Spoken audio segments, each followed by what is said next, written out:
നമസ്കാരം.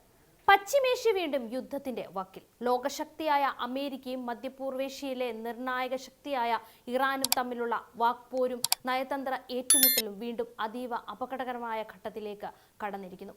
American president Donald ട്രംപിന്റെ കടുത്ത അന്ത്യശാസനവും സമ്മർദ്ദങ്ങൾക്ക് വഴങ്ങില്ല എന്ന ഇറാന്റെ ഉറച്ച പ്രഖ്യാപനവും ആഗോള രാഷ്ട്രീയത്തിൽ പുതിയ ആശങ്കകൾക്ക് വഴിവെച്ചിരിക്കുന്നു. അമേരിക്കയും ഇറാനും തമ്മിലുള്ള സംഘർഷം വീണ്ടും പുതിയൊരു ഘട്ടത്തിലേക്ക് കടന്നിരിക്കുകയാണ്.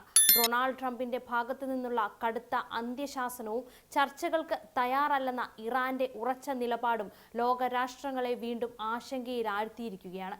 ഈ അന്താരാഷ്ട്ര രാഷ്ട്രീയ സംഭവ വികാസത്തിന്റെ പൂർണ്ണ രൂപമാണ് നമ്മൾ ഇന്ന് പരിശോധിക്കുന്നത്. പശ്ചിമേഷ്യയിൽ യുദ്ധമേഘങ്ങൾ വീണ്ടും കനക്കുകയാണ്. അമേരിക്കയുടെ ഭാഗത്തു നിന്നും കടുത്ത മുന്നറിയിപ്പുകൾ ആവർത്തിക്കുമ്പോൾ ഒട്ടനവധി വെല്ലുവിളികളെ നേരിട്ട് സ്വന്തം നിലപാടിൽ ഉറച്ചു നിൽക്കുകയാണ് ടെഹ്റാൻ. ഇത് അവസാന അവസരമാണ് എന്ന ട്രംപിന്റെ താക്കീതും അമേരിക്കൻ സമ്മർദ്ദങ്ങൾക്ക് വഴങ്ങില്ലെന്ന ഇറാന്റെ പ്രഖ്യാപനവും ലോകത്തെ അടുത്തൊരു വലിയ സംഘർഷത്തിലേക്ക് നയിക്കുമോ എന്നൊരു ആശങ്ക പൊതുസമൂഹത്തിനുണ്ട്. അമേരിക്കൻ പ്രസിഡന്റ് ഡൊണാൾഡ് ട്രംപ് ഇറാനെതിരെ അതിശക്തമായ ഭാഷയിലാണ് വീണ്ടും രംഗത്തെത്തിയിരിക്കുന്നത്. ആണവ പദ്ധതികളിലും പശ്ചിമേഷ്യയിലെ ഇടപെടലുകളിലും മാറ്റം വരുത്താൻ ഇറാൻ തയ്യാറായില്ലെങ്കിൽ അമേരിക്കയുടെ ഭാഗത്തു നിന്നും കനത്ത തിരിച്ചടി ഉണ്ടാകുമെന്നാണ് ട്രംപ് മുന്നറിയിപ്പ് നൽകിയിരിക്കുന്നത്.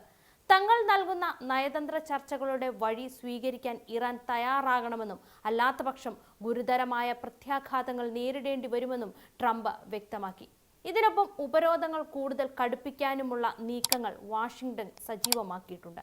എന്നാൽ അമേരിക്കയുടെ ഈ ഭീഷണികൾക്കും അന്ത്യശാസനത്തിനു മുന്നിൽ മുട്ടുമടക്കാൻ ഇറാൻ തയ്യാറല്ല. അമേരിക്കയുടെ ഭാഗത്തു നിന്നും യഥാർത്ഥ മാറ്റങ്ങളോ നീതിപൂർവമായ സമീപനമോ ഉണ്ടാകാതെ യാതൊരുവിധ ചർച്ചകൾക്കും ഇല്ലെന്നാണ് ഇറാനിയൻ ഭരണകൂടം വ്യക്തമാക്കിയിരിക്കുന്നത്. അമേരിക്കയുടെ ഭീഷണികൾക്ക് മുൻപിൽ ഭയപ്പെടില്ലെന്നും രാജ്യത്തിന്റെ പരമാധികാരം സംരക്ഷിക്കാൻ ഏതറ്റം വരെയും പോകുമെന്നും ഇറാൻ ആവർത്തിച്ചു വ്യക്തമാക്കി. ആയുധക്ഷാമം കൊണ്ടും ആഭ്യന്തര സമ്മർദ്ദങ്ങൾ കൊണ്ടും അമേരിക്ക നടത്തുന്ന മാനസിക സമ്മർദ്ദ തന്ത്രങ്ങളെ പൂർണ്ണമായും തള്ളിക്കളയുകയാണ് ടെഹ്റാൻ.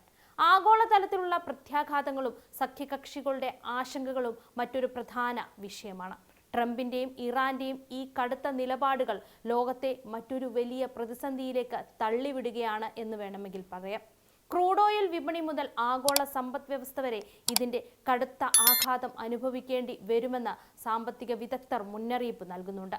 ഗൾഫ് രാജ്യങ്ങളും യൂറോപ്യൻ സഖ്യകക്ഷികളും ഈ സംഘർഷം കൂടുതൽ വഷളാകാതിരിക്കാൻ നയതന്ത്ര തലത്തിൽ ഇടപെടലുകൾ നടത്തുന്നുണ്ടെങ്കിലും ഇരുപക്ഷവും വിട്ടുവീഴ്ചയ്ക്ക് തയ്യാറാകാത്തത് സ്ഥിതിഗതികൾ കൂടുതൽ സങ്കീർണമാക്കുന്നു. ഒരു വശത്ത് അമേരിക്കയുടെ അവസാന അവസരമെന്ന താക്കീതും മറുവശത്ത് വിട്ടുവീഴ്ചയില്ലെന്ന ഇറാന്റെ ദൃഢനിശ്ചയവും പശ്ചിമേഷ്യയെ അഗ്നിപർവ്വതത്തിന് മുകളിലാക്കിയിരിക്കുകയാണ് എന്ന് വേണമെങ്കിൽ പറയാം.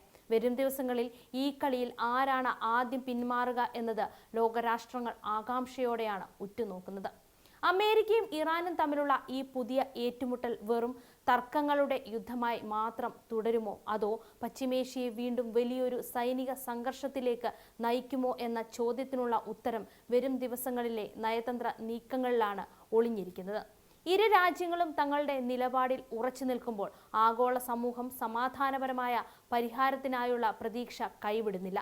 കാരണം ഈ മേഖലയിൽ ഉണ്ടാകുന്ന ഏത് വലിയ സംഘർഷവും അതിന്റെ പ്രത്യാഘാതങ്ങൾ പശ്ചിമേഷ്യയിൽ മാത്രം ഒതുങ്ങില്ല.